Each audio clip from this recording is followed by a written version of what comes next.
As one of those lawmakers, Representative Marcia Fudge, who will start the food stamp challenge next Monday.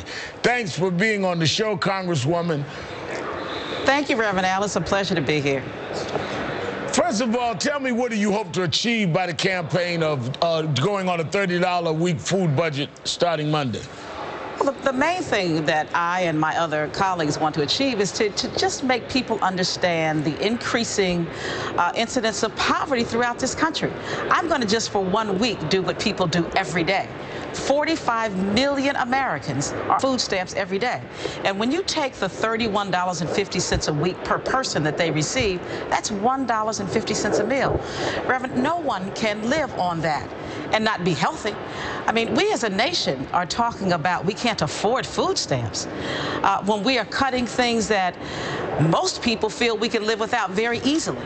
But we have to feed the hungry people, especially the children. More than half of the people on food stamps today are children, Reverend Al. What did the children ever do to these people? I just don't understand. It's amazing. And these are the people voting on In God We Trust as we speak. Look at this graph here. This is what is what's so outrageous to me. When you look at the oil subsidies versus the food stamp cuts, oil subsidies, $4 billion a year. Paul Ryan proposes to cut food stamps for $12.7 billion a year. I mean, it is amazing to me. They want to subsidize oil billionaires and give tax breaks, $4 billion, and then cut from poor children, $12.7. That's right, and they've already been doing it, Reverend Al. Quite frankly, they've already used food stamp dollars as offsets to other things they want to do. I mean, so what we're doing right now is trying to say to them, enough is enough.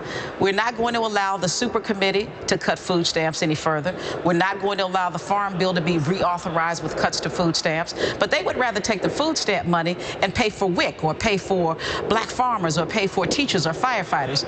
They do not understand the gravity of the situation in this country. And I would just say and the gravity, let me point out, Congresswoman Fudge, 1 in 8 Americans are getting food stamps. We just showed the graph. 1 in 8 Americans are getting food stamps. So you're talking about a lot of people. When you look at this graph, 1 in 4 getting are children, like you're saying, innocent children. Then when you look at the fact that in August, 45.8 million Americans filed for food stamps. 45.8 million Americans filed for food stamps.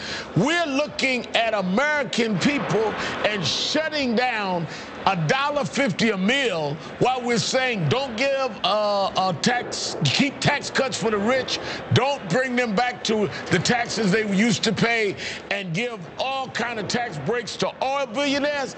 If that's not immoral, I don't know what is. Well, it goes back to what you were saying, Reverend Al. That's the real class warfare here.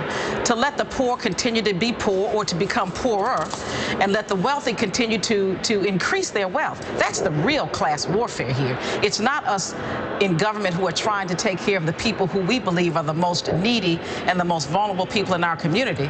It is them trying to make sure that at all costs, the wealthiest people in this nation continue to be wealthy. That's the real class warfare. Now, while I have you, Congresswoman Fudge, you have a big vote going on in Ohio. Election day is next Tuesday, and there's voting going on. I had joined you a few Saturdays ago. How's that looking, and what can you tell the country? Because a lot of what happens in Ohio is going to have a lot of national ramifications. Thank you for asking, Reverend Al. It is going extremely well. We are going to win. We are going to absolutely defeat issue 2. And we're going to set the bar for the rest of the United States to say, look, if Ohio can do it, you can do it too. We don't have to take it. We are the people, and it is a government for the people, by the people. And we are the people, and we're going to make sure that our governor and the people in the state of Ohio can no longer dictate to us how we should live and how we should work.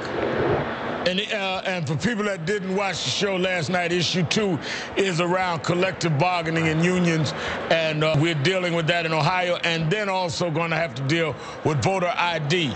Thank you, Congresswoman Marcia Fudge, and keep on fighting, and thank you and your colleagues for dramatizing this egregious proposal. Thank you. Thank you for being with us tonight. Ahead. Pleasure.